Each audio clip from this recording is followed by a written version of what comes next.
She's like a sickness in my brain, a vision standing by the window pane. She ripples through the blinds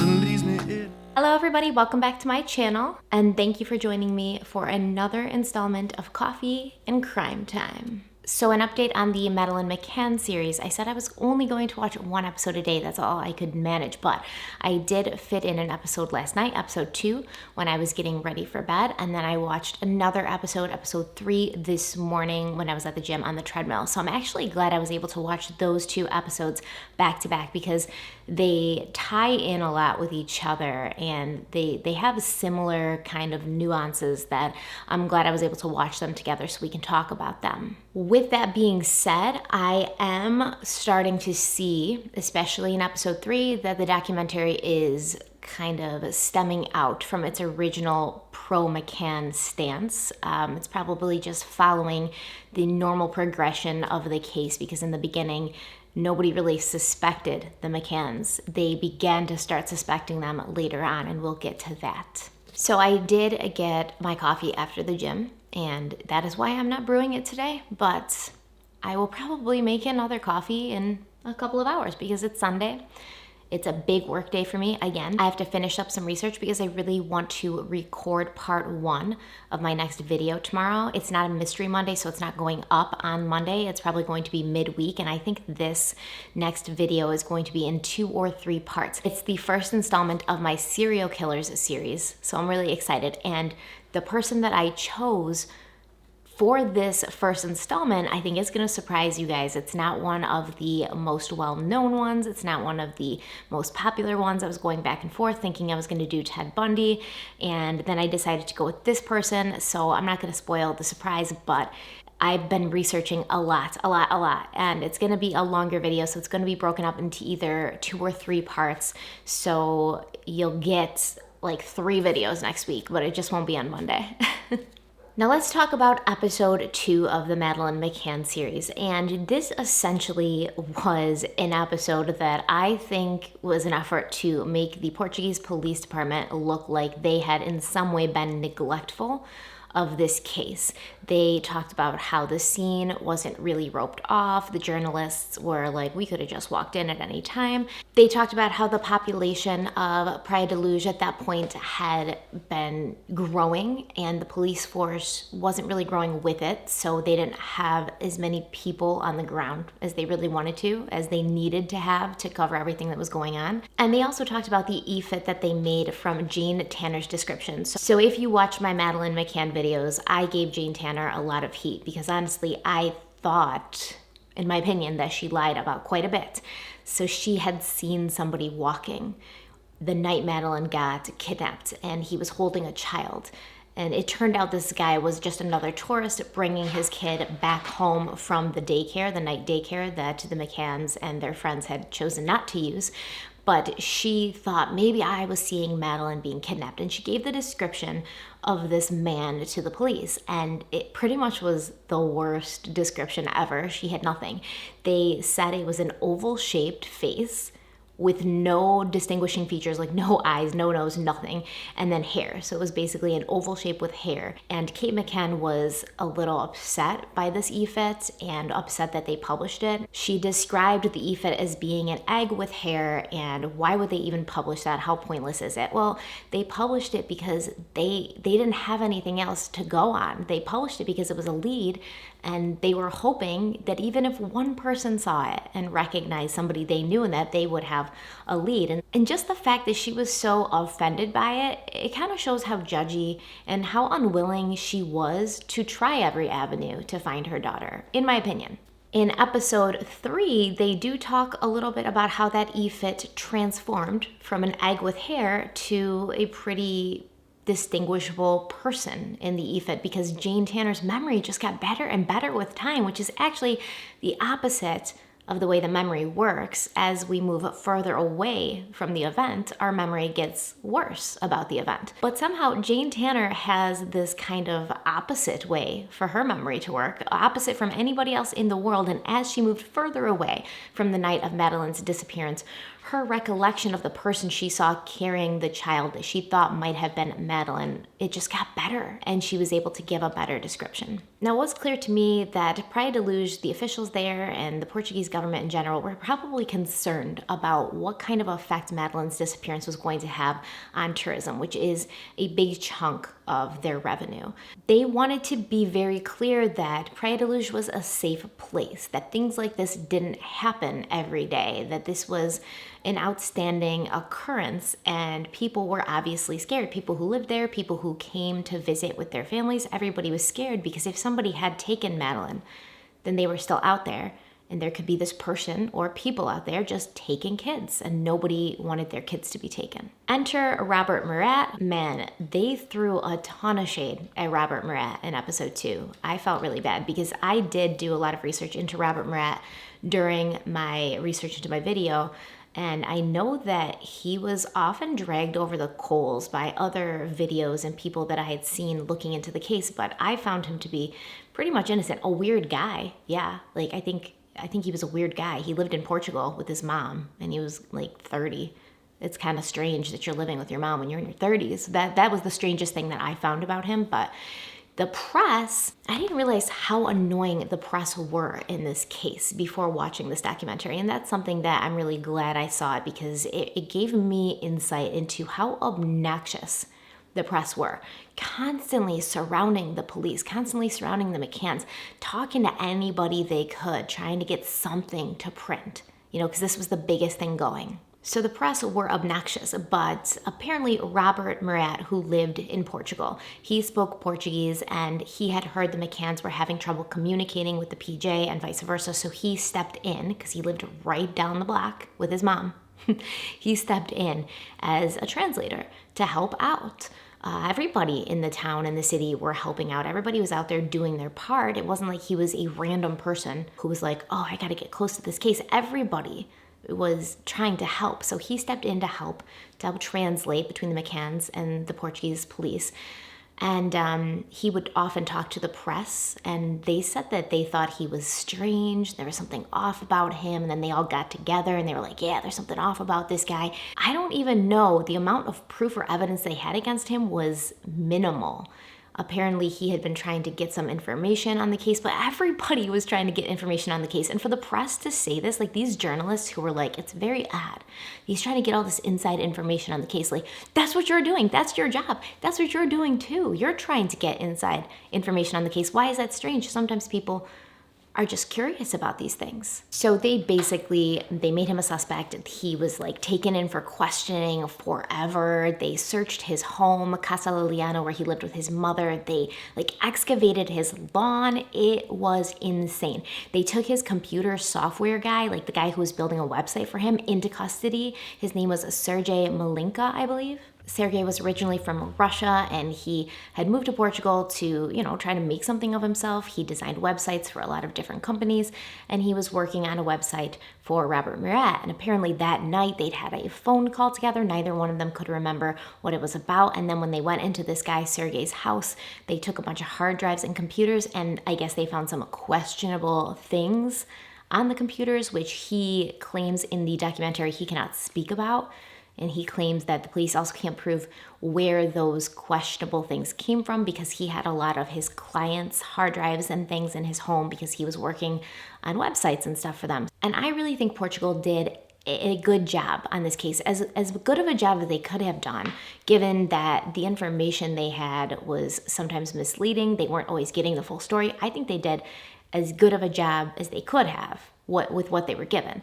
But it did almost seem like they were kind of leaning towards trying to pinpoint that the person who had done this was not from Portugal, that this was a foreigner, not somebody from their city, not somebody affiliated with them, that they would leave the situation with a clean record of Portugal and its people. And I don't think it would have gone as far as them trying to actually convict him for the crime if they didn't find evidence against him, but I think they really, really, really wanted it to be him. And then we got Jane Tanner, who comes back in episode 3 and points the finger at Robert Murat and says, yeah, that's the guy I saw carrying the girl that night. That's him. Now let's get to that really quick, because it was clear that at this point in episode 3, they talk about it at great length. The top 7, they were trying to cover something up. They called it a pact of silence. That's what the journalists started calling it. Once they realized that these people were not being 100% truthful, their stories and their timelines were consistently changing. So one person would say, we checked on them every 15 minutes. Another person would say, we checked on them every 20 minutes. Another person would say, we checked on them every hour. They never had the same timeline. They never had the same story. And they would even have to get together and revamp their timeline so that they could basically revise it and all get on the same page. And I guess there was some emails that were discovered between the McCanns and their buddies in the top of 7 where they were basically saying, like, we're not talking to the press, we're not saying anything, solidarity, like, we don't say anything to anybody. The scene of the crime, the bedroom where Madeleine had been taken, was also a big point of contention. You had the window that Kate said was open when she came into Madeleine's room to check on her and realized she was gone. And that window was allegedly closed by Jerry McCann when he came into the bedroom later after Madeleine had been taken. He said he closed it. But people went out to that window from the outside and realized this wasn't really a window you could open from the outside. And when they fingerprinted the window, there was only one person's handprint on it, and it was Kate McCann's. And according to the PJ, the handprint was sort of angled at a way where it looked like it was being opened, not closed. So if anybody opened that window from the inside, it was Kate McCann. She was the only fingerprint or handprint on there. And then you had the fact that the Portuguese police department asked the McCanns to be a little bit quiet about Maddie in the media because they didn't want, if Maddie had been taken, they didn't want her to be a target. Because as soon as you put this kid's picture on the news and it becomes as widespread as it became, that makes her a target, especially considering Maddie had this distinctive stripe in her eye, which made her stand out. Gonzalo Amaro actually even called it a death mark. Basically, when a child looks this distinguishable, they have something that really makes them stand out. It puts them at a higher risk for being murdered by whoever took them, because that person doesn't want to be found toting around this clearly distinguishable, clearly publicized child. So they asked the McCanns, like, chill out in the press for now, and they asked them to not reveal that eye thing that Maddie had, and they did anyways. So, it was really questioned, why had they decided to make that judgment call when the police basically said, if you do this, it puts her at a higher risk for being murdered and disposed of by the person who took her. So they're focused on Robert Murat for a while, and they even compared him to Ian Huntley, which I thought was just so... If you don't know who Ian Huntley is, he was the murderer in the Soham murders of Cambridgeshire, England. It was 2 10-year-old girls.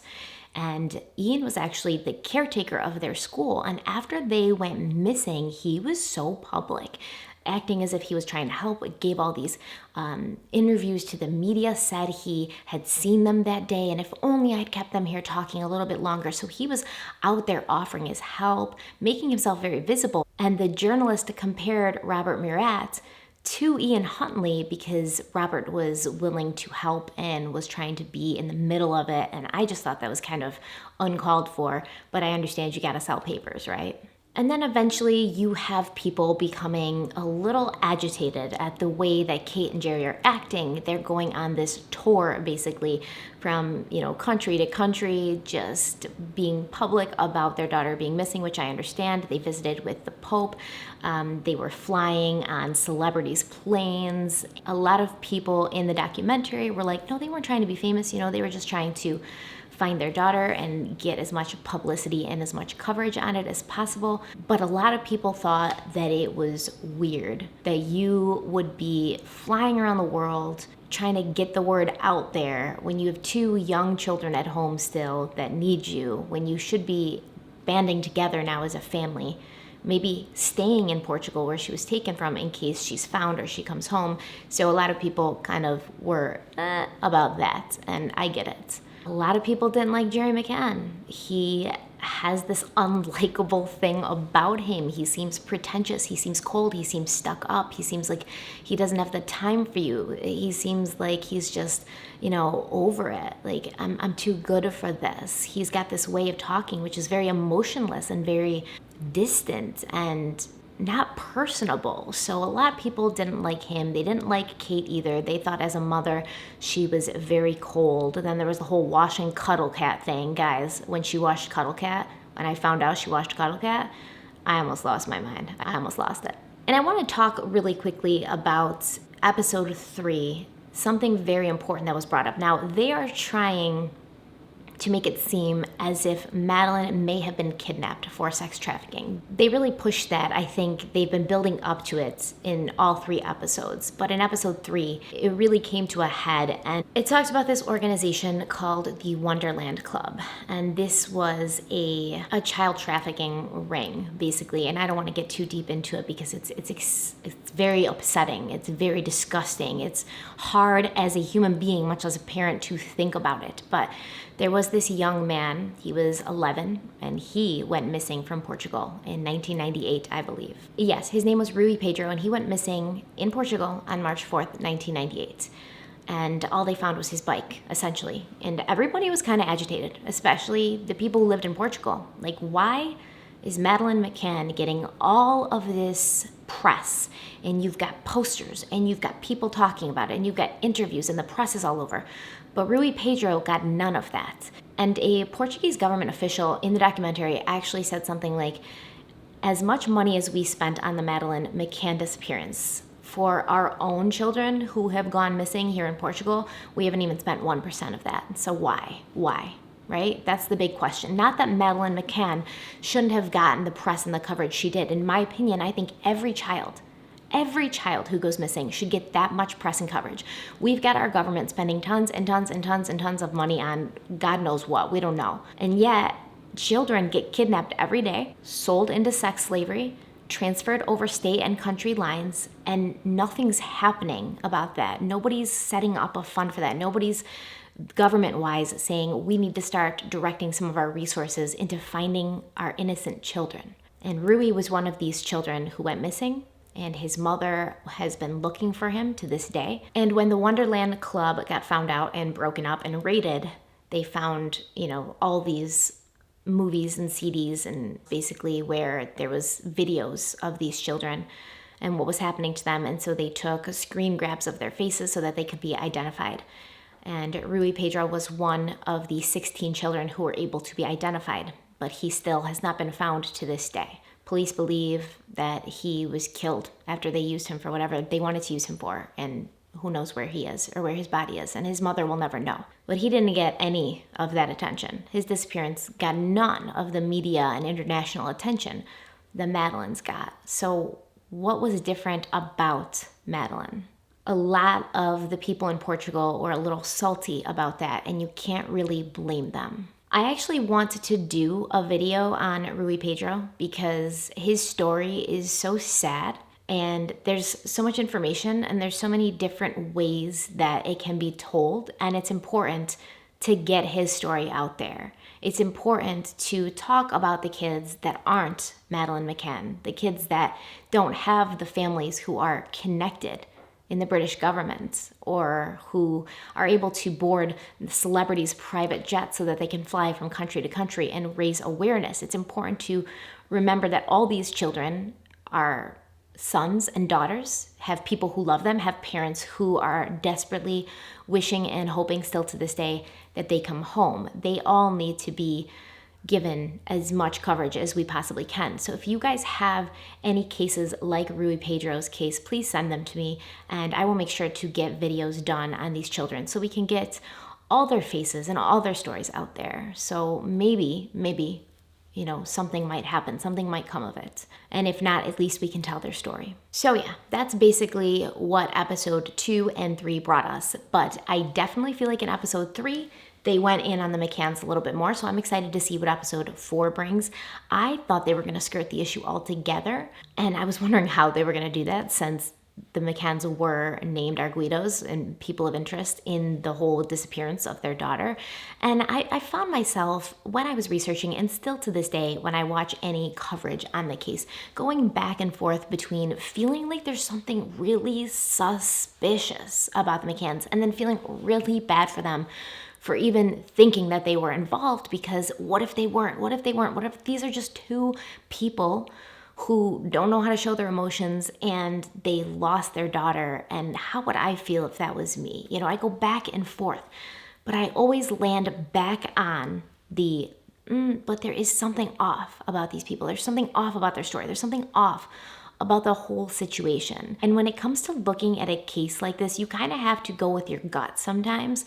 When you feel like something's just not right or something's just a little off, you kind of got to follow that and see where it takes you. The fact that the McCann's stories changed, that the way they set the stage for the night Maddie was allegedly taken, it never added up, and there were certain things that the PJ were like, this isn't right. Their story doesn't make sense. We're considering them suspects now.